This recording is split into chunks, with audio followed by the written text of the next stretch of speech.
Hello ಮಕ್ಕಳೇ, price lord. ನಿಮ್ಮೆಲ್ಲರನ್ನು ಈ ಜಾಲಿ ಟೈಮ್ ಪ್ರೋಗ್ರಾಮ್ ಅಲ್ಲಿ ನೋಡೋದು ತುಂಬಾನೇ ಸಂತೋಷ. ಇವತ್ತಿನ ಪ್ರೋಗ್ರಾಮ್ ಅಲ್ಲಿ ಅನ್ಯರಿಗೆ ತೋರಿಸುವ ಪ್ರೀತಿಯನ್ನು ಶೀರ್ಷಿಕೆಯಲ್ಲಿ ಕಾರ್ಯಕ್ರಮಗಳನ್ನ ನೋಡಲಿದ್ದೇವೆ. ಓಕೆ ಮಕ್ಕಳೇ, ಈ ಪ್ರೋಗ್ರಾಮ್ ನ ಪೂರ್ತಿಯಾಗಿ ನೋಡಿ. ಏಸಪ್ಪ ಇದ್ರ ಮೂಲಕ ನಿಮ್ಮೊಂದಿಗೆ ಮಾತಾಡ್ತಾರೆ. ನಿಮ್ಗೆ ಏನ್ ಬೇಕೋ ಅದನ್ನ ಏಸಪ್ಪನ ಹತ್ರ ಕೇಳಬೇಕು. ಚಿಕ್ಕ ಮಕ್ಕಳ ಪ್ರೇಯರು ಏಸಪ್ಪನಿಗೆ ತುಂಬಾ ಇಷ್ಟ. ಓಕೆ ಮಕ್ಕಳೇ, ಈ ಪ್ರೋಗ್ರಾಮ್ ಆರಂಭದಲ್ಲಿ ಒಂದು ಇಂಟ್ರೆಸ್ಟಿಂಗ್ ಆಗಿರೋ ಸ್ಟೋರಿನ ಕೇಳೋಣ. ಸ್ಟೋರಿನ ಪೂರ್ತಿಯಾಗಿ ಕೇಳಿ, ತುಂಬಾನೇ ಯೂಸ್ಫುಲ್ ಆಗಿರುತ್ತೆ. ಕೇಳೋಣ. Over to story time. Hello friends, praise Lord. ಈ ಜಾಲಿ ಟೈಮ್ ಪ್ರೋಗ್ರಾಮ್ ಅಲ್ಲಿ ನಿಮ್ಮನ್ನ ಮೀಟ್ ಮಾಡೋದ್ರಲ್ಲಿ ನನಗೆ ಬಹಳ ಸಂತೋಷ. ಸ್ಟೋರಿ ಕೇಳಕ್ ರೆಡಿ ಆಗಿದ್ದೀರಾ? ಸ್ಟೋರಿ ಒಳಗೆ ಹೋಗೋಣ. ಒಂದೂರಲ್ಲಿ ಒಬ್ಬ ಅಣ್ಣ ಇದ್ನಂತೆ. ಆ ಅಣ್ಣನ ಹೆಸರು ಜಾಕ್. ಫ್ರೆಂಡ್ಸ್, ಸ್ಕೂಲಲ್ಲೆಲ್ಲ ನಮಗೆ ಫ್ರೆಂಡ್ಸ್ ಇರ್ತಾರಲ್ವಾ, ಅದೇ ತರನೇ ಜಾಕ್ ಅಣ್ಣನಿಗೂ ಒಬ್ಬ ಬೆಸ್ಟ್ ಫ್ರೆಂಡ್ ಇದ್ರಂತೆ. ಆ ಅಣ್ಣನ ಹೆಸರು ಜಿಮ್. ಜಾಕ್ ಅಣ್ಣನ ಮನೇನು ಜಿಮ್ ಅಣ್ಣನ ಮನೇನು ಒಂದೇ ಸ್ಟ್ರೀಟ್ ಅಲ್ಲಿ ಇತ್ತಂತೆ. ಜಾಕ್ ಅಣ್ಣನು ಜಿಮ್ ಅಣ್ಣನು ತುಂಬಾ ಕ್ಲೋಸ್ ಫ್ರೆಂಡ್ ಆಗಿದ್ರಿಂದ ಅವ್ರು ಏನೇ ಮಾಡಿದ್ರು ಒಂದಾಗಿ ಮಾಡ್ತಿದ್ರಂತೆ. ಎಕ್ಸಾಂಪಲ್, ಸ್ಕೂಲ್ಗೆ ಹೋದ್ರು, ಸಂಡೇ ಕ್ಲಾಸ್ಗೆ ಹೋದ್ರು, ಆಟ ಆಡಕ್ ಹೋದ್ರು ಒಂದಾಗಿ ಹೋಗ್ತಿದ್ರಂತೆ. ಜಾಕಣ್ಣನ ಮನೆಯಲ್ಲಿ ಅವ್ರ ಅಪ್ಪ ಅಮ್ಮ ಏನೇ ಹೇಳಿದ್ರು ಅವರು ವಿಧೇಯರಾಗ್ತಿದ್ರಂತೆ. ಅವ್ರ ಅಪ್ಪ ಅಮ್ಮ ಏನೇ ವರ್ಕ್ ಹೇಳಿದ್ರು ತಕ್ಷಣ ಮಾಡ್ತಿದ್ರಂತೆ. ಅವರು ಬೆಳಗ್ಗೆ ಎದ್ದ ಕೂಡ್ಲೆ ವಾಕ್ಯ ಓದ್ಬಿಟ್ಟು ಪ್ರೇಯರ್ ಮಾಡ್ಬಿಟ್ಟು ಏನಾದ್ರೂ ಕೆಲಸ ಮಾಡ್ತಿದ್ರಂತೆ. ಫ್ರೆಂಡ್ಸ್, ನೀವು ಅದೇ ತರ ತಾನೆ? ಬೆಳಗ್ಗೆ ಎದ್ಬಿಟ್ಟು ಬೈಬಲ್ ಓದಿ ಪ್ರೇಯರ್ ಮಾಡಿ ತಾನೆ ಏನಾದ್ರೂ ಕೆಲಸ ಮಾಡ್ತೀರಾ? Okay, super. ಜಾಕಣ್ಣನು ಅದೇ ರೀತಿ ಮಾಡ್ತಿದ್ರು. ಜಿಮ್ಮಣ್ಣನ ಮನೇಲಿ ಅವ್ರ ಅಪ್ಪ ಅಮ್ಮ ಏನೇ ಹೇಳಿದ್ರು ಜಿಮ್ಮಣ್ಣ ಒಬೆ ಮಾಡ್ತಾನೆ ಇರ್ಲಿಲ್ಲ. ಹೀಗೆ ನಡೀತಾ ಇತ್ತು. ಜಾಕಣ್ಣನ ಎದುರು ಮನೆಯಲ್ಲಿ ಒಬ್ಬ ವಯಸ್ಸಾದ ತಾತ ಇದ್ರು. ಆ ತಾತನ್ಗೆ ಏನಾದ್ರೂ ಹೆಲ್ಪ್ ಬೇಕಿದ್ರೆ ಜಾಕಣ್ಣ ಹತ್ರ ಕೇಳ್ತಾ ಇದ್ರು. ಜಾಕಣ್ಣ ಏನೇ ಹೇಳಿದ್ರು ತಕ್ಷಣ ಮಾಡ್ತಾ ಇದ್ರು. ಒಂದಿನ ಆ ತಾತ ಜಿಮ್ಮಣ್ಣನ ಬಳಿ ಹೆಲ್ಪ್ ಕೇಳಿದ್ರು. ಆಗ ಜಿಮ್ಮಣ್ಣ ಕೋಪ ಮಾಡ್ಕೊಂಡು ಹೋಗ್ಬಿಟ್ರು. ನನಗೆ ತುಂಬಾ ಕೆಲಸ ಇದೆ ಅಂತ ಹೇಳ್ಬಿಟ್ರು. ಇದನ್ ಕೇಳಿಸ್ಕೊಂಡು ತಾತ ತುಂಬಾ ಬೇಜಾರಾಗಿ ಬಂದ್ಬಿಟ್ರು. ಇದನ್ ನೋಡ್ತಿದ್ದಂತ ಜಾಕಣ್ಣ, ಜಿಮ್, ನೀನ್ ಈ ತರ ಮಾಡ್ಬಾರ್ದು. ಆ ತಾತಂಗ್ ಯಾರು ಇಲ್ಲ ಅಂತ ತಾನೇ ನಮ್ ಬಳಿ ಹೆಲ್ಪ್ ಕೇಳಿರೋದು. ನೀನು ಹೆಲ್ಪ್ ಮಾಡ್ಬೇಕು ಜಿಮ್ ಅಂತ ಜಾಕಣ್ಣ ಹೇಳಿದ್ರು. ತಕ್ಷಣ ಜಿಮ್ಮಣ್ಣ ಹೇಳಿದ್ರು, ಹೋಗೋ, ನಂಗೆ ತುಂಬಾ ಕೆಲ್ಸ ಇದೆ ಅಂತ ಹೇಳಿ ಹೋಗ್ಬಿಟ್ರು. ಇದ್ರಿಂದ ಜಾಕಣ್ಣ ಡೈಲಿ ಜಿಮ್ಮಣ್ಣಂಗೋಸ್ಕರ ಪ್ರೇಯರ್ ಮಾಡಕ್ಕೆ ಶುರು ಮಾಡಿದ್ರು. ಏಸಪ್ಪ, ಜಿಮ್ನ ಸ್ವಭಾವವನ್ನ ಬದಲಾಯಿಸಿ ಅಂತ ಪ್ರೇಯರ್ ಮಾಡ್ತಿದ್ರು. ಜಾಕಣ್ಣ ಡೈಲಿ ಪ್ರೇಯರ್ ಮಾಡಕ್ಕೆ ಶುರು ಮಾಡ್ಬಿಟ್ರು. ಜಾಕಣ್ಣಂಗೆ ಕ್ರಿಕೆಟ್ ಅಂದ್ರೆ ತುಂಬಾ ಇಷ್ಟ ಆಗ್ತಿತ್ತು. ಅದರಿಂದ ಹೊಸ ಕ್ರಿಕೆಟ್ ಬ್ಯಾಟ್ ನ ತಗೋಬೇಕಂತ ಯೋಚನೆ ಮಾಡ್ತಿದ್ರು. ಅವರು ಅವ್ರ ಅಮ್ಮ ಅಪ್ಪ ಕೊಡೋ ಪಾಕೆಟ್ ಮನಿನ ಸೇವ್ ಮಾಡ್ಕೊಂಡು ಇಟ್ಕೊಂಡಿದ್ರು. ಒಂದಿನ ಅವ್ರ ಕೈಯಲ್ಲಿ ಬ್ಯಾಟ್ ತಗೊಳ್ಳೋಷ್ಟು ಅಮೌಂಟ್ ಸಿಕ್ಬಿಡ್ತು. ತಕ್ಷಣ ಜಿಮ್ಮಣ್ಣಂಗೆ ಕಾಲ್ ಮಾಡಿ, ಬಾ, ಬ್ಯಾಟ್ ತಗೊಳ್ಳೋಷ್ಟು ಅಮೌಂಟ್ ನನ್ನ ಹತ್ರ ಇದೆ, ನಾವು ಹೋಗಿ ತಗೋಬರೋಣ ಅಂತ ಎಕ್ಸೈಟೆಡ್ ಆಗಿ ಹೋದ್ರು. ಫ್ರೆಂಡ್ಸ್, ನಿಮ್ಗೂ ಇಷ್ಟವಾಗಿರೋದೇನಾದ್ರು ತಗೋಬೇಕು ಅಂದ್ರೆ ನೀವು ಎಕ್ಸೈಟೆಡ್ ಆಗಿ ಹೋಗ್ತಿರಲ್ವಾ? ಅದೇ ತರನೇ ಜಾಕಣ್ಣನು ಜಿಮ್ಮಣ್ಣನು ಎಕ್ಸೈಟೆಡ್ ಆಗಿ ಹೋಗ್ತಿದ್ರು. ಹೋಗೋ ದಾರಿಲಿ ತುಂಬಾ ದೂರದಲ್ಲಿ ಒಂದು ಗುಂಪಿರೋದ್ನ ಜಾಕಣ್ಣ ನೋಡಿದ್ರು. ತಕ್ಷಣ ನೋಡ್ಬಿಟ್ಟು ಅಲ್ಲಿ ಓಡೋಗಿ ಏನ್ ನಡೀತದೆ ಅಂತ ನೋಡಿದ್ರೆ ಒಬ್ಬಣ್ಣ ಪ್ರಜ್ಞೆ ತಪ್ಪಿ ಕೆಳಗಡೆ ಬಿದ್ದೋಗಿರ್ತಾರೆ. ತಕ್ಷಣ ಜಾಕಣ್ಣ ಪಕ್ಕದಲ್ಲಿರೋ ಅಂಗಡಿಗೆ ಹೋಗಿ ಒಂದು ವಾಟರ್ ಬಾಟ್ಲ್ ತಗೊಬಂದು ಅವ್ರನ್ನ ಎಬ್ಬರಿಸಿ, ತಗೊಳ್ಳಿ, ನೀರ್ ಕುಡೀರಿ ಅಂತ ಕೊಡ್ತಾರೆ. ಆ ಅಣ್ಣ ಹೇಳ್ತಾರೆ, ನಂಗೆ ತುಂಬಾ ಹಸಿವಾಗ್ತಿದೆ ಅಂತ. ಮತ್ತೆ ಜಾಕಣ್ಣ ಆ ಅಂಗಡಿಗೆ ಹೋಗಿ ತಿನ್ನೋದಿಕ್ಕೆ ಊಟನ ತಗೊಬಂದು ಕೊಟ್ಟು, ತಗೊಳ್ಳಿ, ನೀವು ಊಟ ಮಾಡಿ ಅಂತ ಹೇಳಿ ಕೊಟ್ಬಿಟ್ಟು ಬ್ಯಾಟ್ ತಗೊಳ್ಬೇಕಾಗಿರೋ ಅಮೌಂಟ್ನ ಅವ್ರಿಗೆ ಕೊಟ್ಬಿಟ್ಟು ಸಂತೋಷವಾಗಿ ಬಂದ್ಬಿಡ್ತಾರೆ. ಇದನ್ನ ನೋಡಿದ ಫ್ರೆಂಡು ಜಿಮ್ಮಣ್ಣ, ಏನಿದು, ನಾವು ಕ್ರಿಕೆಟ್ ಬ್ಯಾಟ್ ತಗೊಂಡು ಜಾಲಿಯಾಗಿ ಆಟ ಆಡೋಣ ಅಂತ ಅಂದ್ಕೊಂಡಿದ್ರೆ ಇವನ್ನೆಲ್ಲಾ ಹಣ ಅವ್ರಿಗೆ ಕೊಟ್ಟು ಬಂದ್ಬಿಟ್ಟ ಅಂತ ಜಿಮ್ಮಣ್ಣಂಗೆ ತುಂಬಾ ಕೋಪ ಬರುತ್ತೆ. ಆದ್ರೆ ಜಾಕಣ್ಣ ಬಂದಿದ ತಕ್ಷಣ ಜಿಮ್ಮಣ್ಣ ಹೇಳಿದ್ರು, ಯಾಕೋ ನಾವು ಬ್ಯಾಟ್ ತಗೊಳ್ಳೋಣ ಅಂತ ಅಂದ್ಕೊಂಡ್ರೆ ಇವನ್ನೆಲ್ಲಾ ಹಣ ಅವ್ರಿಗೆ ಕೊಟ್ಬಿಟ್ಟು ಬಂದ್ಬಿಟ್ಟೆ ಅಂತ ಹೇಳಿದ್ರು. ಕೊನೆಗೆ ಜಾಕಣ್ಣ ಹೇಳಿದ್ರು, ಇಲ್ಲೋ, ನಾವು ಬ್ಯಾಟ್ ತಗೊಂಡು ಆಟ ಆಡೋದಕ್ಕಿಂತ ನಾವು ಅವ್ರಿಗೆ ಕೊಡೋದ್ರಲ್ಲಿ ತುಂಬಾ ಸಂತೋಷ ಆಗುತ್ತೆ. ಏಸಪ್ಪ ಖಂಡಿತ ನಮ್ಗೆ ಇನ್ನೊಂದು ಬ್ಯಾಟ್ನ ಕೊಡ್ತಾರೆ, ನಾವು ಆಟ ಆಡ್ಬೋದು ಅಂತ ಜಾಕಣ್ಣ ಹೇಳಿದ್ರು. ತಕ್ಷಣ ಜಿಮ್ಮಣ್ಣ ಕೇಳಿದ್ರು, ನಿನ್ನಿಗ್ ಮಾತ್ರ ಹೇಗೆ ಎಲ್ಲಾರ್ಗೂ ಪ್ರೀತಿ ತೋರಿಸಿ ಹೆಲ್ಪ್ ಮಾಡಕ್ ಆಗುತ್ತೆ ಅಂತ ಜಾಕಣ್ಣನ ಕೇಳಿದ್ರು. ತಕ್ಷಣ ಜಾಕಣ್ಣ ಹೇಳಿದ್ರು, ಜಿಮ್, ನೀನು ಏಸಪ್ಪನ ಬಳಿ ಪ್ರೇಯರ್ ಮಾಡ್ಬೇಕು, ನನ್ನ ಸ್ವಭಾವ ಬದಲಾಗಬೇಕು, ನಾನು ಎಲ್ರಿಗೂ ಪ್ರೀತಿ ತೋರಿಸ್ಬೇಕು, ಹಂಗಂತ ಪ್ರೇಯರ್ ಮಾಡು ಅಂತ ಜಾಕಣ್ಣ ಜಿಮ್ಮಣ್ಣಂಗೆ ಹೇಳಿದ್ರು. ತಕ್ಷಣ ಜಿಮ್ಮಣ್ಣ, ಓ ಹಾಗಾ, ಓಕೆ ಅಂತ ಹೇಳಿ ಅವ್ರು ಹೋದ್ರು. ಹೊರಟೋಗಿ ತಕ್ಷಣ ಜಿಮ್ಮಣ್ಣ ಏಸಪ್ಪ ಬಳಿ ಪ್ರೇಯರ್ ಮಾಡಿದ್ರು. ಪ್ರೇಯರ್ ಮಾಡ್ದಾಗಿಂದ ಜಿಮ್ಮಣ್ಣ ಬದಲಾಗಿ ಎಲ್ಲರ ಬಳಿ ಪ್ರೀತಿಯಿಂದ ಇರೋದಕ್ಕೆ ಪ್ರಾರಂಭಿಸಿದ್ರು. ಫ್ರೆಂಡ್ಸ್, ಈ ಸ್ಟೋರಿಯಿಂದ ನಾವು ಏನನ್ನ ಕಲ್ತ್ಕೊಳ್ತಿದೀವಿ? ಬೈಬಲ್ ಅಲ್ಲಿ ಏಸಪ್ಪ ಹೇಳಿದರೆ, ನಿನ್ನ ನೆರೆಯವನನ್ನು ನಿನ್ನಂತೆಯೇ ಪ್ರೀತಿಸಬೇಕು ಎಂಬುದಾಗಿ ಏಸಪ್ಪ ಹೇಳಿದ್ದಾರೆ. ಮೊದಲು ನಾವೆಲ್ಲರ ಬಳಿ ಪ್ರೀತಿಯಿಂದ ಇರಬೇಕು. ಎರಡನೇದಾಗಿ ಎಲ್ಲರಿಗೂ ನಮ್ಮ ಬಳಿ ಇರೋದನ್ನ ಕೊಟ್ಬಿಟ್ಟು ಹೆಲ್ಪ್ ಮಾಡಬೇಕು. ಮೂರನೇದಾಗಿ ನಾವು ಹೊರಗಿನವ್ರಿಗೆ ಹೆಲ್ಪ್ ಮಾಡಬೇಕು ಅಂದ್ರೆ ನಮ್ಮ ಪೇರೆಂಟ್ಸ್ ಹತ್ರ ಕೇಳಿ ಹೆಲ್ಪ್ ಮಾಡಬೇಕು ಫ್ರೆಂಡ್ಸ್. ನಾನು ಇನ್ನೊಂದು ಸ್ಟೋರಿಯಲ್ಲಿ ಮೀಟ್ ಮಾಡ್ತೀನಿ. Until then bye bye. ಏನ್ ಮಕ್ಕಳೇ, ಸ್ಟೋರಿನ ಕೇಳಿದ್ರೆ ನಿಮ್ಗೆ ಇಷ್ಟ ಆಯ್ತಾ? ಇಂಟ್ರೆಸ್ಟಿಂಗ್ ಆಗಿತ್ತಾ? Very good very good. ನೀವೆಲ್ಲರೂ ಏಸಪ್ಪಂಗೆ special child. Okay okay kids, ಇವಾಗ ನಾವೆಲ್ಲರೂ ಒಟ್ಟಿಗೆ ಜೇಟುಗೆ ಹಲೋ ಹೇಳೋಣವಾ? ಹಲೋ ಜೇಟು. ಹಲೋ ಫ್ರೆಂಡ್ಸ್, ಎಲ್ರು ಹೇಗಿದ್ದೀರಾ?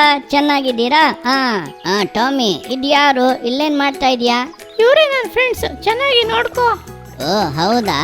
ಗೆಳೆಯ ವೇಟ್ ಮಾಡು, ಗೆಳೆಯ ವೇಟ್ ಮಾಡು. ನನ್ನ ಫ್ರೆಂಡ್ ಜೇಟು ಬಂದಿದ್ದಾನೆ, ತುಂಬಾನೇ ಸಂತೋಷವಾಗಿದೆ. ನಾವೆಲ್ಲರೂ ಈ ಮುಂಚೆ ನೇಮ್ ಆಫ್ ಗಾಡ್ ನ ನೋಡಿದ್ದೀವಿ. ದೇವರ ಹೆಸರು ಬಗ್ಗೆ ತುಂಬಾ ವಿಷಯಗಳನ್ನ ತಿಳ್ಕೊಂಡಿದ್ದೀವಿ. ಜೀಸಸ್ ಮಕ್ಕಳೆಲ್ಲರೂ ಡೈಲಿ ದೇವರನ್ನ ಸ್ತುತಿಸಬೇಕು. ಅದು ಹೇಗೆ ಸ್ತುತಿಸಬೇಕು ಗೊತ್ತಾ? ಯೇಸಪ್ಪನ ಹೆಸರನ್ನ ಹೇಳಿ ಸ್ತುತಿಸಬೇಕು. ನೆಕ್ಸ್ಟ್ ನೇಮ್ ಆಫ್ ಗಾಡ್ ನೋಡ್ಕೊಂಡು ಬನ್ನಿ. Over to name of God. Hello ಮಕ್ಕಳೇ, ಪ್ರತಿಯೊಂದು ನೇಮ್ ಆಫ್ ಗಾಡ್ ಸೆಗ್ಮೆಂಟ್ ಅಲ್ಲೂ ದೇವರ ಹೆಸರುಗಳನ್ನು ಅದರ ಅರ್ಥಗಳನ್ನು ನೋಡ್ತಾ ಇದ್ದೇವೆ. ಇದರಿಂದ ನೀವು ದೇವರ ಕುರಿತಾಗಿ ತಿಳಿದಿದ್ದೀರಾ ಅಂತ ನಾವು ನಂಬ್ತೀವಿ. ಈ ಹೆಸರುಗಳನ್ನ ಹೇಳಿ ದೇವರನ್ನ ಸ್ತುತಿಸ್ತೀರಾ ಅಂತ ಕೂಡ ನಂಬ್ತೀವಿ. ಸರಿ, ಬನ್ನಿ ಮುಂದಿನ ಹೆಸರನ್ನ ನೋಡೋಣ. ದೇವರು ಎಲ್ಲ ಹೃದಯಗಳನ್ನು ವಿಚಾರಿಸುವವನು, ಎಲ್ಲ ಮನ ಸಂಕಲ್ಪಗಳನ್ನು ಬಲ್ಲವನು ಆಗಿದ್ದಾನೆ.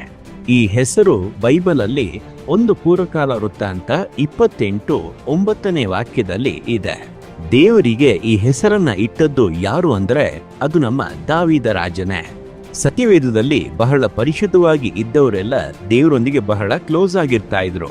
ಉದಾಹರಣೆಗೆ ನಾವೊಬ್ಬ ಫ್ರೆಂಡ್ ಜೊತೆ ಬಹಳ ಕ್ಲೋಸ್ ಆಗಿದ್ರೆ ಅವ್ರು ಏನ್ ಮಾಡ್ತಾರೆ, ಏನ್ ಯೋಚನೆ ಮಾಡ್ತಾರೆ ಎಲ್ಲ ನಮ್ಗೆ ಗೊತ್ತಿರುತ್ತೆ. ಅದೇ ತರನೇ ದಾವೀದ ರಾಜ ಕೂಡ ದೇವರೊಂದಿಗೆ ಕ್ಲೋಸ್ ಆಗಿದ್ದರಿಂದ ಅವರ ಕ್ಯಾರೆಕ್ಟರ್ ಹೇಗೆ ಅಂತ ದಾವೀದ ರಾಜನಿಗೆ ಗೊತ್ತು. ಆದ್ರಿಂದಲೇ ಈ ಹೆಸರನ್ನ ದೇವರಿಗೆ ಇಡ್ತಾನೆ. ಸರಿ, ಈ ಇನ್ಸಿಡೆಂಟ್ ನ ನಾವು ಸ್ಪಷ್ಟವಾಗಿ ನೋಡೋಣ. ದಾವೀದ ರಾಜನಿಗೆ ದೇವರಿಗೆಂದು ಒಂದು ಆಲಯ ಕಟ್ಟಬೇಕು ಅಂತ ಆಸೆ. ಆದ್ರೆ ದೇವರು ನೀನ್ ಕಟ್ಬಾರ್ದು, ನಿನ್ನ ನಂತರ ನಿನ್ನ ಮಗನು ಕಟ್ಬೇಕು ಅಂತ ಹೇಳಿದ್ರು. ದಾವೀದನಿಗೆ ವಯಸ್ಸು ಕೂಡ ಆಗೋಯ್ತು. ಜನರೆಲ್ಲ ಮುಂದಿನ ರಾಜ ಯಾರು ದೇವರಿಗೆ ಆಲಯವನ್ನ ಕಟ್ಟುವಂಥದ್ದು ಅಂತ ಕೇಳಲಿಕ್ಕೆ ಆರಂಭಿಸಿದ್ರು. ಆಗಲೇ ದಾವೀದ ರಾಜ, ನಂತರ ನನ್ನ ಮಗನಾದ ಸೊಲೊಮೋನನೇ ರಾಜ, ಅವನೇ ದೇವರ ಆಲಯವನ್ನ ಕಟ್ತಾನೆ ಅಂತ ತಿಳಿಸಿದನು. ಎಲ್ರೂ ಸೊಲೊಮೋನನಿಗೆ ಶುಭಾಶಯವನ್ನ ಹೇಳುವಾಗ ದಾವೀದ ಮಾತ್ರ ಸೊಲೊಮೋನ ನಿಜವಾಗಿ ದೇವರನ್ನ ಹುಡುಕಿ ಆತನು ಹೇಳುವ ಮಾರ್ಗದಲ್ಲಿ ಯಾವುದೇ ತಪ್ಪಿಲ್ದಲೆ ನಡೆದ್ರೆ ಮಾತ್ರನೇ ಆತನು ಸಂಗಡ ಇದ್ದು ಸಹಾಯ ಮಾಡ್ತಾನೆ ಅನ್ನೋ ಎಚ್ಚರಿಕೆಯನ್ನ ಒಂದು ಅಡ್ವೈಸ್ ಆಗಿ ಸೊಲೊಮೋನನಿಗೆ ಕೊಡ್ತಾ ಇದ್ದಾನೆ. ಆಗಲೇ ದೇವರ ಈ ಹೆಸರನ್ನ ಹೇಳ್ತಾ ಇದ್ದಾನೆ. ಯೆಹೋವನು ಎಲ್ಲ ಹೃದಯಗಳನ್ನು ವಿಚಾರಿಸುವವನು, ಎಲ್ಲ ಮನ ಸಂಕಲ್ಪಗಳನ್ನು ಬಲ್ಲವನು ಆಗಿರುತ್ತಾನಲ್ಲ. ಇದರ ಅರ್ಥ ಏನು ಗೊತ್ತಾ? ನೀವು ಏಸಪ್ಪನ ಮೇಲೆ ನಿಜವಾದ ಪ್ರೀತಿಯನ್ನ ಇಟ್ಟಿದ್ದೀರೋ ಅಥವಾ ಯಾವುದೋ ಅವಶ್ಯಕತೆಗಾಗಿ ಮಾತ್ರ ಏಸಪ್ಪನ ಬಳಿಗೆ ಬರ್ತಿರೋ ಅಂತ ಏಸಪ್ಪ ಚೆನ್ನಾಗಿ ತಿಳಿದಿದ್ದಾರೆ. ಉದಾಹರಣೆಗೆ ನೀವು ಏಸಪ್ಪನ ಬಳಿ ಪ್ರಾರ್ಥನೆ ಮಾಡ್ತಾ ಇದ್ದೀರಾ. ನೀವು ನಿಜವಾದ ಪ್ರೀತಿಯಿಂದ ಏಸಪ್ಪನ ಬಳಿ ಪ್ರಾರ್ಥನೆ ಮಾಡ್ತಾ ಇದ್ದೀರೋ ಅಥವಾ ಏನೋ ಒಂದು ಬೇಕು ಅಂತ ಪ್ರಾರ್ಥನೆ ಮಾಡ್ತಾ ಇದ್ದೀರೋ ಅಂತ ಏಸಪ್ಪನ್ಗೆ ಗೊತ್ತು.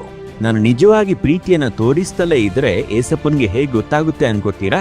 ನಮ್ಮ ಕರ್ತನೆ ಎಲ್ಲ ಹೃದಯಗಳನ್ನು ವಿಚಾರಿಸುವವನು, ನಾವೇನೆಲ್ಲ ಅನ್ಕೊಳ್ತೀವೋ ಆ ಸಂಕಲ್ಪಗಳನ್ನು ಕೂಡ ಅರಿತಿದ್ದಾನೆ. ನೀವು ನಿಜವಾಗಿ ಪ್ರೀತಿಸೋದಾದ್ರೆ ಡೈಲಿ ಬೈಬಲ್ ಓದ್ತೀರಾ, ಪ್ರಾರ್ಥನೆ ಮಾಡ್ತೀರಾ, ಏಸಪ್ಪ ಹೇಳಿದ ಹಾಗೆ ನಡೀತೀರಾ, ಯಾವ ತಪ್ಪನ್ನು ಮಾಡೋದಿಲ್ಲ. ಅರ್ಥ ಆಯ್ತಾ? ನಮ್ಮ ದೇವರು ಯಾರು? ಎಲ್ಲ ಹೃದಯಗಳನ್ನು ವಿಚಾರಿಸುವವನು, ಎಲ್ಲ ಮನ ಸಂಕಲ್ಪಗಳನ್ನು ಬಲ್ಲವನು. ಏನ್ ಫ್ರೆಂಡ್ಸ್, ನೇಮ್ ಆಫ್ ಗಾಡ್ ನ ನೋಡಿದ್ರಾ? ದೇವರ ಹೆಸರನ್ನ ತಿಳ್ಕೊಂಡ್ರಾ? ನೀವು ವರ್ಷಿಪ್ ಮಾಡುವಾಗ ಯೇಸಪ್ಪನ ಹೆಸರನ್ನ ಹೇಳಿ ಆರಾಧನೆ ಮಾಡ್ಬೇಕು, ಸರಿನಾ? Next know and pray. ಇವತ್ತು ನಾವು ಒಂದು ಮುಖ್ಯವಾದ ವಿಷಯಕ್ಕೋಸ್ಕರ ಪ್ರಾರ್ಥನೆ ಮಾಡಲಿದ್ದೇವೆ. ನಾವು ಯಾವುದಕ್ಕಾಗಿ ಪ್ರಾರ್ಥನೆ ಮಾಡೋದು ಅಂತ ನೋಡ್ಕೊಂಡು ಬರೋಣ. Over to know and pray. Raichur ವ್ಯವಸಾಯ. ನಮ್ಮ ಇಂಡಿಯಾದ ಬೆನ್ನೆಲುಬು ವ್ಯವಸಾಯ ಎಂದು ಹೇಳುತ್ತಾರೆ. ಇಂಡಿಯಾದಲ್ಲಿ ಕೃಷಿ ಭೂಮಿಗಳೇ ಹೆಚ್ಚು. ಇಂದು ಆ ರೀತಿ ಫೇಮಸ್ ಆಗಿರುವ ಒಂದು ಸ್ಥಳಕ್ಕಾಗಿ ಪ್ರಾರ್ಥಿಸಲಿದ್ದೇವೆ. ಅದು ಕರ್ನಾಟಕದ ರಾಯಚೂರು ಜಿಲ್ಲೆ. ಇಲ್ಲಿ ಭತ್ತ ಅಂದರೆ ಅಕ್ಕಿಯನ್ನೇ ಹೆಚ್ಚಾಗಿ ಬೆಳೆಯುತ್ತಾರೆ. ಆದರೆ ಈಗಿನ ಹವಾಮಾನ ವೈಪರೀತ್ಯದಿಂದ ಭತ್ತವನ್ನು ಬೆಳೆಯುವುದು ಕಠಿಣ. ತುಂಬಾ ಕಷ್ಟ ಅಲ್ಲವಾ? ಹಾಗಾದ್ರೆ ಅದನ್ನೇ ನಂಬಿರುವ ರೈತರು ಏನ್ ಮಾಡುತ್ತಾರೆ? ನೀವು ಚಿಂತಿಸಬೇಡಿ.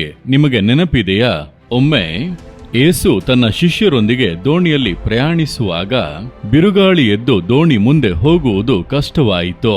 ಆಗ ಏಸಪ್ಪ ಬಿರುಗಾಳಿಗೆ ಸುಮ್ಮನಿರು ಎಂದು ಅಪ್ಪಣೆ ಕೊಟ್ಟರು. ಆಗ ಬಿರುಗಾಳಿ ಶಾಂತವಾಯಿತು.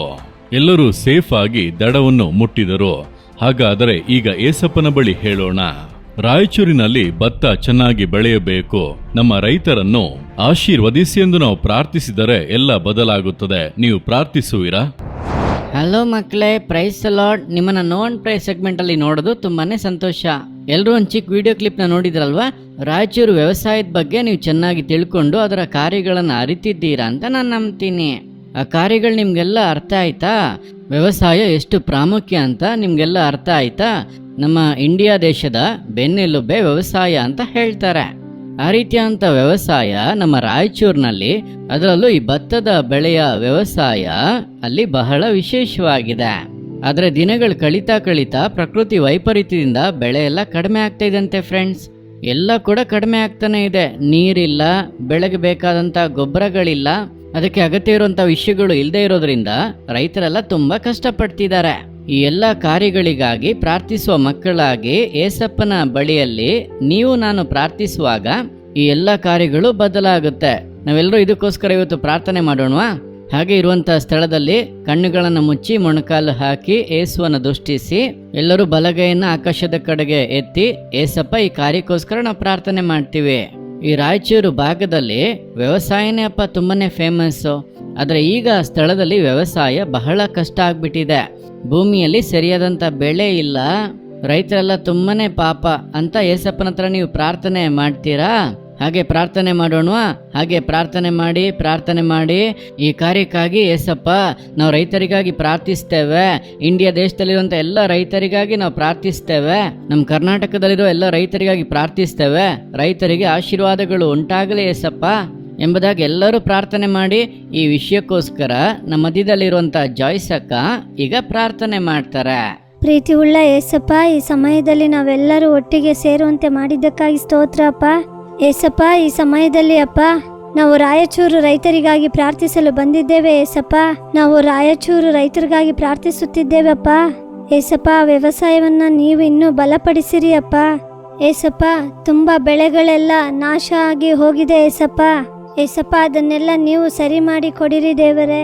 ಅದಕ್ಕೆ ಸರ್ಕಾರ ಮುಂದೆ ಬರ್ಬೇಕಪ್ಪ. ಏಸಪ್ಪ, ವ್ಯವಸಾಯದಲ್ಲಿ ಅನೇಕ ರೈತರು ತುಂಬಾ ಸಾಲದಲ್ಲಿದ್ದಾರೆ ಏಸಪ್ಪ. ಏಸಪ್ಪ, ಸಾಲನೆಲ್ಲ ತೀರ್ಸೋದಿಕ್ಕೆ ಸರ್ಕಾರ ಮುಂದೆ ಬರ್ಬೇಕಪ್ಪ. ಏಸಪ್ಪ, ಈ ಸಾಕನ್ನು ಬೀಜ ಬಿತ್ತಿದಾಗ 100ರಷ್ಟು ಆಶೀರ್ವದಿಸಿದಂತ ದೇವರು ನೀವಪ್ಪ. ಏಸಪ್ಪ, ಅದೇ ರೀತಿಯಪ್ಪ ನಮ್ ರಾಯಚೂರಲ್ಲಿರೋ ರೈತರಿಗಾಗಿ ಪ್ರಾರ್ಥಿಸುತ್ತೇವಪ್ಪ. ಬಿತ್ತುವಂತ ಬೆಳೆಗಳೆಲ್ಲ 100ರಷ್ಟು ಫಲ ಕೊಡೋ ರೀತಿ ಆಶೀರ್ವದಿಸಿ ಅಪ್ಪ. ಏಸಪ್ಪ, ಯಾರೆಲ್ಲ ನಿಮ್ಮನ್ನ ನಂಬಿ ಅಪ್ಪ ಬೆಳೆ ಬೆಳಿತಾರೋ ಅಪ್ಪ, 100ರಷ್ಟು ಮಟ್ಟಿಗೆ ನೀವು ಆಶೀರ್ವದಿಸುವುದಕ್ಕಾಗಿ ಸ್ತೋತ್ರ ದೇವರೇ. ಏಸಪ್ಪ, ಎಲ್ಲಿ ಬೆಳೆ ನಾಶ ಆಗಿ ಅವರು ದುಃಖ ಪಡೋ ರೀತಿ ಇರಬಾರ್ದು ಏಸಪ್ಪ. ಏಸಪ್ಪ, 100ರಷ್ಟು ಆಶೀರ್ವಾದವನ್ನು ಈ ಸಮಯದಲ್ಲಿ ನೀವು ಕೊಡುವುದಕ್ಕಾಗಿ ಸ್ತೋತ್ರ ಏಸಪ್ಪ. ಏಸಪ್ಪ, ನಾವೆಲ್ಲರೂ ಸೇರಿ ಪ್ರೇಯರ್ ಮಾಡ್ತಾ ಇದ್ದೇವಪ್ಪ. ನಮ್ಮ ಪ್ರಾರ್ಥನೆನ ಕೇಳಿ ಅಪ್ಪ. ಏಸಪ್ಪ, ರೈತರಿಗೆ ಯಾವುದೇ ಕೊರತೆನೇ ಇರಬಾರ್ದಪ್ಪ. ಏಸಪ್ಪ, ಯಾವುದೇ ವ್ಯವಸಾಯದ ಭೂಮಿ ನಾಶ ಆಗ್ಬಾರ್ದಪ್ಪ. ಅಪ್ಪ, ನೀವು ಕಾಪಾಡಿಕೊಳ್ಳಿರಿ. ನೀವು ಆಶೀರ್ವದಿಸುವಂತ ದೇವರಪ್ಪ. ನಿಮ್ಮ ಹಸ್ತನ ರೈತರ ಭೂಮಿ ಮೇಲೆ ಇಡಿರಿ ಏಸಪ್ಪ. ಏಸಪ್ಪ, ಅದನ್ನ ಫಲವತ್ತಾದ ಭೂಮಿಯಾಗಿ ಮಾರ್ಪಡಿಸಿ ಅಪ್ಪ. ಅದು ಅನೇಕ ಜನರಿಗೆ ಫಲ ಕೊಡೋದಕ್ಕೆ ಸಹಾಯ ಮಾಡಿ ಏಸಪ್ಪ. ನೀವು ಆ ರೀತಿ ಮಾಡೋದಕ್ಕಾಗಿ ಸ್ತೋತ್ರ ಏಸಪ್ಪ. ಯೇಸುವಿನ ನಾಮದಲ್ಲಿ ಪ್ರಾರ್ಥಿಸುತ್ತೇನೆ ತಂದೆಯೇ, ಆಮೇನ್. ಏಸಪ್ಪ ತಂದೆ, ನಿಮ್ಮನ್ನ ಸ್ತುತಿಸುತ್ತೇವೆ ಏಸಪ್ಪ. ರಾಯಚೂರಲ್ಲಿರುವಂಥ ಎಲ್ಲ ರೈತರಿಗಾಗಿ ನಾವು ಪ್ರಾರ್ಥಿಸ್ತೇವೆ ಏಸಪ್ಪ. ಅವ್ರಿಗಿರುವಂಥ ಭೂಮಿಗಳೆಲ್ಲ ಯೇಸು ಕ್ರಿಸ್ತನ ನಾಮದಲ್ಲಿ ಆಶೀರ್ವದಿಸಲ್ಪಡಲಿ. ಯಾವ ರೈತರು ಕೂಡ ದೇವರೇ ಸಾಲ ಬಾರದಿಂದ ಆತ್ಮಹತ್ಯೆ ಮಾಡ್ಕೋಬಾರ್ದು. ನೀವು ಆ ರೈತರನ್ನು ಆಶೀರ್ವದಿಸಬೇಕಾಗಿ ಪ್ರಾರ್ಥಿಸ್ತೇವೆ. ನಿಮ್ಮ ಕಣಜಗಳು ಯಾವಾಗಲೂ ತುಂಬಿರುತ್ತದೆ ಎಂಬುದಾಗಿ ಹೇಳಿದ್ದಿರಲ್ಲ. ರೈತರು ಅವ್ರಿಗಿರುವಂತ ಕೃಷಿ ಭೂಮಿ ಎಲ್ಲ ಆಶೀರ್ವದಿಸಲ್ಪಡಲಿ. ಯೇಸು ಕ್ರಿಸ್ತನ ನಾಮದಲ್ಲಿ ಬಡತನ ಎಲ್ಲ ನೀಗಲಿ. ಸಮೃದ್ಧಿ ಸಂತೋಷ ರೈತರ ಜೀವಿತದಲ್ಲಿ ಉಂಟಾಗಲಿ ಎಂಬುದಾಗಿ ಆಶೀರ್ವದಿಸಿ ಪ್ರಾರ್ಥಿಸ್ತೇವೆ. ನಮ್ಮ ದೇವರಾದ ಕರ್ತನ ಕರವು ಆ ರೀತಿಯಾಗಿ ಮಾಡಿರುವುದಕ್ಕಾಗಿ ಸ್ತೋತ್ರ.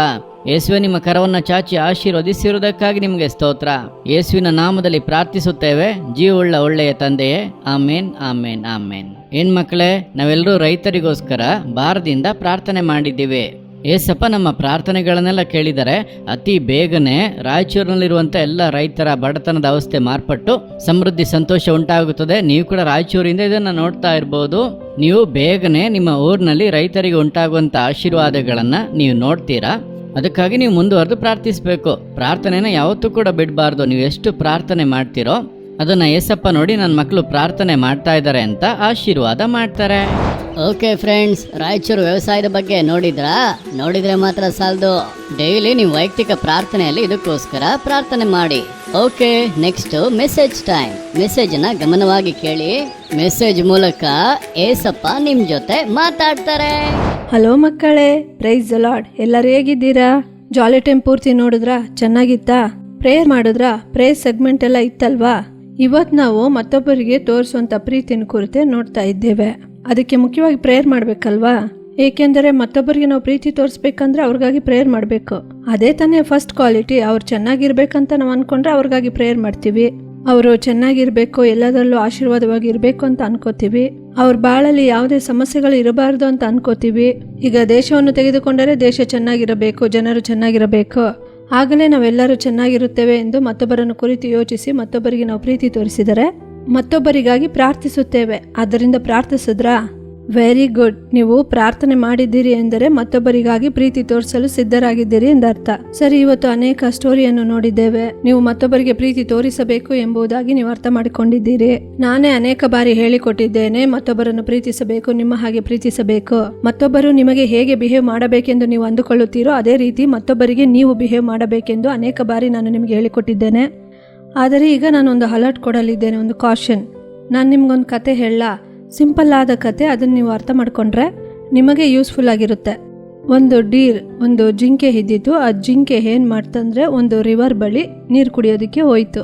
ಅಲ್ಲಿ ನೋಡಿದ್ರೆ ಒಂದು ಲಯನ್ ಮಲ್ಕೊಂಡಿತ್ತು. ಆ ಲಯನ್ ಆ ಜಿಂಕೆ ಬಳಿ ಹೇಳಿತು, ನನ್ನ ಕಾಲಿಗೆ ಗಾಯವಾಗಿದೆ, ನನ್ನನ್ನು ನಿಧಾನವಾಗಿ ಕರೆದುಕೊಂಡು ಹೋಗಿ ನಮ್ಮ ಮನೆಗೆ ಬಿಡುತ್ತೀಯಾ? ನನಗೆ ತುಂಬ ನೋವಾಗುತ್ತಿದೆ ಎಂದು ಹೇಳಿತು. ಆಗ ಈ ಜಿಂಕೆಗೆ ಒಂದು ಯೋಚನೆ ಬಂದಿತ್ತಂತೆ. ಅಯ್ಯಯ್ಯೋ, ಸಿಂಹಗೆ ತುಂಬಾ ಗಾಯವಾಗಿದೆಯಲ್ಲ, ಸಿಂಹ ನಡೆಯಲು ಆಗುವುದಿಲ್ಲ, ಏನ್ ಮಾಡೋದು? ನಾನು ಹೆಲ್ಪ್ ಮಾಡಿದ್ರೆ ತಾನೇ ಆಗುತ್ತೆ.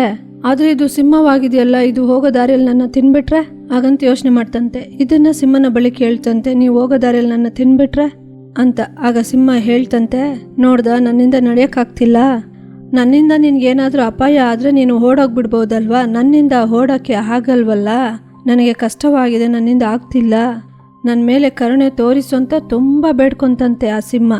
ಅದಕ್ಕೆ ಈ ಜಿಂಕೆ ಏನು ಮಾಡ್ತಂದ್ರೆ, ಅಯ್ಯೋ ಪಾಪ ಸಿಂಹ, ತುಂಬ ನೋವಾಗ್ತಿದೆ, ತುಂಬ ಕೇಳ್ಕೊತಾ ಇದೆ, ಗಾಯಗೊಂಡಿದೆ ಅಲ್ಲ ಅಂದ್ಬಿಟ್ಟು ತುಂಬ ಪ್ರೀತಿ ತೋರಿಸಿ ನಿಧಾನವಾಗಿ ಕರೆದುಕೊಂಡು ಹೋಗಿ ಸಿಂಹಗೆ ಹೆಲ್ಪ್ ಮಾಡಿ, ಸಿಂಹಗೆ ನಡೆಯೋದಕ್ಕೆ ಹೆಲ್ಪ್ ಮಾಡಿ ಮನೆಗೆ ಕರೆದುಕೊಂಡು ಹೋಗಿ ಸೇರಿಸ್ತಂತೆ. ಅವ್ರ ಮನೆಗೆ ಹೋದ್ಮೇಲೆ ಗೊತ್ತಾಯ್ತಂತೆ ಅಲ್ಲಿ ತುಂಬ ಸಿಂಹಗಳಿದ್ವಂತೆ. ಓಡಿ ಬಂದು ಈ ಜಿಂಕೆನ ಕಚ್ಚಿ ತಿನ್ಬಿಡ್ತು. ನೋಡಿದ್ರಾ? ಇದನ್ನೇ ನಾನು ನಿಮ್ಗೆ ಹೇಳ್ತಿರೋದು. ಪ್ರೀತಿ ತೋರಿಸ್ಬೇಕು, ನಾನೇ ಹೇಳಿದ್ದೇನೆ ಪ್ರೀತಿ ತೋರಿಸಬೇಕು. ಆದರೆ ಯಾರಿಗೆ ಹೇಗೆ ಪ್ರೀತಿ ತೋರಿಸಬೇಕೆಂಬುದು ನಿಮಗೆ ತಿಳಿದಿರಬೇಕು. ನೋಡಿ, ನಾನು ಸಿಂಪಲ್ ಆಗಿ ಒಂದು ಎಕ್ಸಾಂಪಲ್ ಹೇಳ. ನಿಮ್ಗಿಬ್ಬರು ಫ್ರೆಂಡ್ಸ್ ಇದ್ದಾರೆ. ನೀವು ಎಲ್ಲ ಫ್ರೆಂಡ್ಸ್ನ ಒಂದೇ ಥರ ಪ್ರೀತಿ ಮಾಡ್ತೀರಾ? ಇಲ್ಲವಲ್ಲ, ನಿಮಗೆ ಕ್ಲೋಸ್ ಆಗಿರೋ ಒಬ್ಬ ಫ್ರೆಂಡ್ಸ್ ಇರ್ತಾರೆ. ಆಗ ನಿಮ್ಮ ಫ್ರೆಂಡ್ಶಿಪ್ಪಲ್ಲಿ ಪ್ರೀತಿ ತೋರಿಸೋದ್ರಲ್ಲಿ ವ್ಯತ್ಯಾಸವಿದೆಯಲ್ಲ, ಹಾಗಾದರೆ ಪಾರ್ಶಾಲಿಟಿ ಮಾಡಬೇಕಾ ಅಂತ ಕೇಳ್ತೀರಾ? ಇಲ್ಲವೇ ಇಲ್ಲ. ಪ್ರೀತಿ ತೋರಿಸೋದ್ರಲ್ಲಿ ತುಂಬ ವ್ಯತ್ಯಾಸಗಳಿವೆ. ಮುಖ್ಯವಾಗಿ ಮತ್ತೊಬ್ಬರ ಬಳಿ, ಸ್ಟ್ರೇಂಜರ್ಸ್ ಬಳಿ ನೀವು ಪ್ರೀತಿ ತೋರಿಸಬೇಕಂದ್ರೆ ಅದರಲ್ಲಿ ನೀವು ತುಂಬ ವಿಷಯಗಳನ್ನ ನೋಡಬೇಕು. ಪ್ರೀತಿ ಒಂದೇ, ಪ್ರೀತಿ ತೋರಿಸಬೇಕು, ಪ್ರೀತಿನ ಮತ್ತೊಬ್ಬರಿಗೆ ತೋರಿಸಬೇಕು. ಆಗಲೇ ನಾವು ಏಸಪ್ಪನ್ನ ಮತ್ತೊಬ್ಬರಿಗೆ ವ್ಯಕ್ತಪಡಿಸಲು ಸಾಧ್ಯ. ಅದು ನಿಜ, ಅದು ಇಂಪಾರ್ಟೆಂಟ್. ಆದರೆ ನಾವು ಹೇಗೆ ತೋರಿಸ್ತೇವೆ, ಹೇಗೆ ಕೇರ್ಫುಲ್ ಆಗಿರ್ತೀವಿ ಅನ್ನೋದು ತುಂಬ ಇಂಪಾರ್ಟೆಂಟ್. ಸರಿ, ನಾನೀಗ ಒಂದು ಸಿಂಹದ ಕತೆ ಹೇಳಿದೆ, ಸಿಂಹ ಜಿಂಕೆ ಕಥೆಯನ್ನು ಹೇಳಿದೆ. ಜಿಂಕೆ ಏನು ಮಾಡಿರ್ಬೋದಿತ್ತು ಅಂತ ಯೋಚನೆ ಮಾಡೋಣ. ಜಿಂಕೆ ಏನು ಮಾಡಿರ್ಬೋದು? ಆ ಜಿಂಕೆ ಸಿಂಹಗೆ ಗಾಯವಾಗಿತ್ತಲ್ಲ, ತಕ್ಷಣ ಜಿಂಕೆ ಏನು ಮಾಡಿರ್ಬೋದು? ಮನೆಗೆ ಕರ್ಕೊಂಡೋಗೋ ಬದಲು ಹಾಸ್ಪಿಟ್ಲಿಗೆ ಕರ್ಕೊಂಡೋಗ್ಬಿಟ್ಟಿರ್ಬೋದಿತ್ತು. ಇಲ್ಲ, ಸಿಂಹದ ಮನೆಗೆ ಕಾಲ್ ಮಾಡಿ ಇನ್ಫಾರ್ಮ್ ಮಾಡಿರ್ಬೋದಿತ್ತು. ಥರ್ಡ್ ಏನು ಮಾಡ್ಬೋದಿತ್ತು? ಜಿಂಕೆ ಅವರ ಮನೆಗೆ ಹೋಗಿ ಅವರ ಪೇರೆಂಟ್ಸ್ನ ಕರ್ಕೊಬಂದು, ಈ ರೀತಿ ಸಿಂಹಗೆ ಗಾಯವಾಗಿದೆ, ನೀವೇನಾದರೂ ಮಾಡಿ ಸಿಂಹಗೆ ಹೆಲ್ಪ್ ಮಾಡಿ, ತುಂಬ ಪಾಪ ಕಷ್ಟಪಡುತ್ತಿದೆ ಎಂದು ಹೇಳಿದರೆ ಅವರ ಮನೇಲಿ ಏನು ಮಾಡಬೇಕೋ ಅದನ್ನ ಮಾಡ್ತಿದ್ರು. 3 ಇಂಪಾರ್ಟೆಂಟ್ ಆದ ದಾರಿ ಇತ್ತಲ್ವಾ? ಸಿಂಹನ ಹಾಸ್ಪಿಟ್ಲಿಗೆ ಸೇರಿಸಿರ್ಬೋದಿತ್ತು, ಸಿಂಹದ ಫ್ಯಾಮಿಲಿಗೆ ಇನ್ಫಾರ್ಮ್ ಮಾಡಿರ್ಬೋದಿತ್ತು, ಇಲ್ಲ ಪೇರೆಂಟ್ಸ್ನ ಕರ್ಕೊಬಂದು, ಜಿಂಕೆಯ ಪೇರೆಂಟ್ಸ್ನ ಕರ್ಕೊಬಂದು ಹೆಲ್ಪ್ ಮಾಡಿರ್ಬೋದಿತ್ತು. ನೋಡಿದ್ರೆ 3 ಇಂಪಾರ್ಟೆಂಟ್ ಮಾರ್ಗವಿದೆ. ಇದನ್ನ ಮಾಡಿದ್ರೇನೆ ಪ್ರೀತಿ ತೋರಿಸ್ಬೋದಿತ್ತು. ಸಿಂಹದ ಕಾಲಿಗೆ ನಿಜವಾಗಿ ಗಾಯವಾಗಿದೆ ಎಂದು ಈ ರೀತಿ ಹೆಲ್ಪ್ ಮಾಡಿರ್ಬೋದಿತ್ತು. ಆದರೆ ಆ ಜಿಂಕೆ ಅದನ್ನ ಯೋಚನೆ ಮಾಡಿದ್ರಿಂದ, ಎಕ್ಸ್ಟ್ರೀಮ್ಗೆ ಹೋಗಿದ್ರಿಂದ ಅದರ ಲೈಫೇ ಹೋಯ್ತು. ಹೀಗೆ ನಾವು ಹೆಲ್ಪ್ ಮಾಡಿದ್ರೂ ತುಂಬ ಕೇರ್ಫುಲ್ ಆಗಿ, ಕಾಷಿಯಸ್ ಆಗಿ ತೋರಿಸ್ಬೇಕು. ನಿಮಗೊಂದು ವಾಕ್ಯ ಹೇಳ, ಅದೆಲ್ಲಿದೆ ಗೊತ್ತಾ? ಜ್ಞಾನೋಕ್ತಿಗಳು 22ನೇ ಅಧ್ಯಾಯ 3ನೇ ವಾಕ್ಯ, ಜಾಣನು ಕೇಡನ್ನು ಕಂಡು ಅಡಗಿಕೊಳ್ಳುವನು, ಬುದ್ಧಿಹೀನನು ಮುಂದೆ ಹೋಗಿ ನಷ್ಟಪಡುವನು. ಅಂದರೆ ಜಾಣನು ಏನು ಮಾಡ್ತಾನೆ ಗೊತ್ತಾ, ಅವನಿಗೆ ಆಪತ್ತು ಅಂತ ಗೊತ್ತಾದರೆ ಎಸ್ಕೇಪ್ ಆಗುತ್ತಾನಂತೆ, ಅಡಗಿಕೊಳ್ಳುತ್ತಾನಂತೆ. ಸ್ವಲ್ಪ ಬುದ್ಧಿ ಕಡಿಮೆ ಇರುವವರು ಬುದ್ಧಿಹೀನರು ಹೋಗಿ ನಷ್ಟಪಡುತ್ತಾರಂತೆ. ಇದೇ ನೀವು ಪ್ರೀತಿ ತೋರಿಸೋದ್ರಲ್ಲೂ ಖಂಡಿತವಾಗಿ ಇದನ್ನು ನೀವು ಫಾಲೋ ಮಾಡಬೇಕು. ಏನು ಗೊತ್ತಾ, ಚೆನ್ನಾಗಿ ಬುದ್ಧಿ ಉಪಯೋಗಿಸ್ಬೇಕು. ಪ್ರೀತಿ ತೋರಿಸ್ತೇವಾ? ಪ್ರೀತಿ ತೋರಿಸ್ತೀವಿ, ಹೌದು. ಹೆಲ್ಪ್ ಮಾಡ್ತೀವಿ, ಹೌದು. ಆದರೆ ಜ್ಞಾನದಿಂದ ಬುದ್ಧಿ ಉಪಯೋಗಿಸಿ ಮಾಡಿದ್ರೆ ನೀವು ಚೆನ್ನಾಗಿರ್ಬೋದು, ಮತ್ತೊಬ್ಬರಿಗೂ ಅದು ಯೂಸ್ಫುಲ್ ಆಗಿರುತ್ತೆ, ನಿಮ್ಮ ಪೇರೆಂಟ್ಸ್ಗೂ ಹೆಲ್ಪ್ಫುಲ್ ಆಗಿರುತ್ತೆ. ಸರಿನಾ? ಯಾರನ್ನ ಬೇಕಾದರೂ ನಂಬೋದು, ಯಾರು ಬೇಕಾದರೂ ಪ್ರೀತಿ ತೋರಿಸ್ಬೋದು. ಆದರೆ ಅವರೆಲ್ಲ ನಿಮ್ಮ ಪೇರೆಂಟ್ಸ್ ಅಲ್ಲ. ನಿಮ್ಮ ಪೇರೆಂಟ್ಸ್ನೇ ನೀವು ಫಸ್ಟ್ ನಂಬಬೇಕು. ಸರಿನಾ? ಸರಿ, ಇವತ್ತು ನಾವು ತುಂಬ ಕಾರ್ಯಗಳನ್ನ ನೋಡಿದ್ವಿ, ತಿಳ್ಕೊಂಡ್ವಿ. ನಾವು ಮತ್ತೊಬ್ಬರಿಗೆ ಪ್ರೀತಿ ತೋರಿಸ್ಬೇಕು. ಮತ್ತೊಬ್ಬರಿಗೆ ಪ್ರೀತಿ ತೋರಿಸ್ಬೇಕಂದ್ರೆ ನಮಗೆ ಏಸಪ್ಪ ಪ್ರೀತಿ ಬೇಕು, ಏಸಪ್ಪನೇ ಅದಕ್ಕೆ ಸಹಾಯ ಮಾಡಬೇಕು. ನಂತರ ನಮಗೆ ಏಸಪ್ಪನೇ ಜ್ಞಾನ ಕೊಡಬೇಕು. ನಾವು ಪ್ರೀತಿ ತೋರಿಸುವಾಗ ಹೇಗೆ ಕೇರ್ಫುಲ್ ಆಗಿ ಬುದ್ಧಿವಂತಿಕೆಯಿಂದ ತೋರಿಸಬೇಕೆಂದು ಏಸಪ್ಪ ಸಹಾಯ ಮಾಡಬೇಕು. ಏಸಪ್ಪನ ಬಳಿ ನಾವೀಗ ಪ್ರಾರ್ಥಿಸೋಣ. ಕಣ್ಮುಚ್ಚಿರಿ, ನಾನು ಪ್ರಾರ್ಥನೆ ಮಾಡ್ತೇನೆ, ನೀವು ನನ್ನ ಜೊತೆ ಸೇರಿ ಪ್ರಾರ್ಥನೆ ಮಾಡಿ. ತಂದೆಯೇ, ಈ ಎಲ್ಲ ಮಕ್ಕಳನ್ನು ನಿಮ್ಮ ಹಸ್ತದಲ್ಲಿ ಒಪ್ಪಿಸಿಕೊಟ್ಟು ಪ್ರಾರ್ಥಿಸುತ್ತೇವಪ್ಪ. ಯೇಸುವೆ, ನಾವು ಪ್ರಾರ್ಥಿಸುತ್ತಿದ್ದೇವೆ. ನಾವು ಕೇಳಿದ್ದನ್ನು ನೀವು ತಿಳಿದಿದ್ದೀರಿ. ಮತ್ತೊಬ್ಬರಿಗೆ ನಾವು ಪ್ರೀತಿ ತೋರಿಸಬೇಕೆಂಬುದನ್ನು ನಾವು ಕಲ್ತ್ಕೊಂಡ್ವಿ ಏಸಪ್ಪ. ಮತ್ತೊಬ್ಬರಿಗೆ ಪ್ರೀತಿ ತೋರಿಸಲು ನಿಮ್ಮ ಕೃಪೆ ಕೊಡಿ. ನಿಮ್ಮ ಪ್ರೀತಿಯನ್ನು ನಮ್ಮ ಮೇಲೆ ಸುರಿಸಿರಿ. ಆಗಲೇ ನಮಗೆ ತಿಳಿಯದವರಿಗೆ, ಸ್ಟ್ರೇಂಜರ್ಸ್ಗೆಲ್ಲ ನಾವು ಪ್ರೀತಿ ತೋರಿಸಲು ಸಾಧ್ಯವಪ್ಪ. ಮತ್ತೊಬ್ಬರಿಗೆ ಪ್ರೀತಿ ತೋರಿಸಲು ನನಗೆ ಸಹಾಯ ಮಾಡಿ. ಮತ್ತೊಬ್ಬರಿಗಾಗಿ ಪ್ರಾರ್ಥಿಸಲು ನಮಗೆ ಸಹಾಯ ಮಾಡಿರಿ. ನಮಗೆ ಜ್ಞಾನವನ್ನು ಕೂಡ ಕೊಡಿರಿ. ಹೇಗೆ ಮತ್ತೊಬ್ಬರಿಗೆ ಪ್ರೀತಿ ತೋರಿಸಬೇಕು, ಹೇಗೆ ಸಹಾಯ ಮಾಡಬೇಕು, ಹೇಗೆ ಪ್ರೀತಿನ ಪ್ರಕಟಪಡಿಸಬೇಕೆಂಬ ಜ್ಞಾನವನ್ನು ಕೊಡಿರಿ. ನಾವು ನಿಮ್ಮ ಪ್ರೀತಿಯನ್ನು ಮತ್ತೊಬ್ಬರಿಗೆ ತೋರಿಸುವವರಾಗಿರಬೇಕು. ಆಗಲೇ ನಿಮ್ಮನ್ನು ಕುರಿತು ಮತ್ತೊಬ್ಬರು ತಿಳಿದುಕೊಳ್ಳುತ್ತಾರೆ. ಆದರೆ ಅದನ್ನು ಕೂಡ ನಾವು ಹೇಗೆ ಜ್ಞಾನದಿಂದ ಮಾಡಬೇಕು, ಮಾಡಬಾರದು ಎಂಬುದನ್ನು ಕಲಿಸಿಕೊಡಿರಿ ದೇವರೇ. ಯೇಸುವೆ, ಪ್ರಾರ್ಥಿಸುತ್ತಿರುವ ಎಲ್ಲ ಮಕ್ಕಳನ್ನು ನಿಮ್ಮ ಹಸ್ತದಲ್ಲಿ ಒಪ್ಪಿಸುತ್ತೇನಪ್ಪ. ಅಪ್ಪ, ನಿಮ್ಮ ಪ್ರೀತಿಯನ್ನು ಅವರ ಹೃದಯಗಳಲ್ಲಿ ಸುರಿಸಿರಿ. ನೀವು ಜ್ಞಾನವನ್ನು ಕೊಡಿರಿ. ನೀವು ಜ್ಞಾನವುಳ್ಳ ತಂದೆಯೋ, ನೀವು ಈ ಮಕ್ಕಳಿಗೆ, ನಿಮ್ಮ ಮಕ್ಕಳಿಗೆ ಜ್ಞಾನವನ್ನು ಕೊಡಿರಿ ದೇವರೇ. ಹೇಗೆ ಇರಬೇಕು, ಹೇಗೆ ಇರಬಾರದೆಂಬುದನ್ನು ಹೇಳಿಕೊಡಿರಿ. ಅವರನ್ನು ಕಾಪಾಡಿಕೊಳ್ಳಿರಿ. ನಮ್ಮ ಪ್ರಾರ್ಥನೆಯನ್ನು ಕೇಳಿದಕ್ಕಾಗಿ ಸ್ತೋತ್ರ. ಯೇಸುವಿನ ನಾಮದಲ್ಲಿ ಪ್ರಾರ್ಥಿಸುತ್ತೇವೆ ತಂದೆಯೇ, ಆಮೇನ್. ಫ್ರೆಂಡ್ಸ್, ನಾವೆಲ್ಲರೂ ಪ್ರಾರ್ಥಿಸಿದ್ದೇವೆ. ಏಸಪ್ಪ ಖಂಡಿತ ನಿಮಗೆ ಸಹಾಯ ಮಾಡ್ತಾರೆ. ಅದು ಮಾತ್ರ ಅಲ್ಲ, ಏನು ಮಾಡಬೇಕು ಏನು ಮಾಡಬಾರ್ದು ಅಂತ ಹೇಳ್ಕೊಡ್ತಾರೆ. ಸರಿನಾ? ಸರಿ, ಮುಂದಿನ ವಾರವೂ ಜಾಲಿ ಟೈಮ್ ಇದೆ, ಮರೆಯದೆ ನೋಡಿರಿ. ಬಾಯ್ ಬಾಯ್. ಏನ್ ಮಕ್ಕಳೇ, ಮೆಸೇಜ್ ನೋಡಿದ್ರಾ? ಯೂಸ್ಫುಲ್ ಆಗಿತ್ತಾ? Very good, very good. ನೀವು ಎಷ್ಟು ಚೆನ್ನಾಗಿ ಪ್ರೋಗ್ರಾಮ್ ನೋಡ್ತಾ ಇದ್ದೀರಾ. ತುಂಬಾ ತುಂಬಾ ಸಂತೋಷ. ಸರಿ, ಇನ್ನೊಂದ್ಸಲ ಇನ್ನೊಂದು ಪ್ರೋಗ್ರಾಮ್ ಅಲ್ಲಿ ನಿಮ್ಮೆಲ್ಲರನ್ನ ಸಂಧಿಸ್ತೀನಿ. Until then, bye bye. Jolly time Jesus redeems ministries, Nalumavadi, Thoothukudi district 628211. For 24 hours prayer support, call 08035454545. God bless you.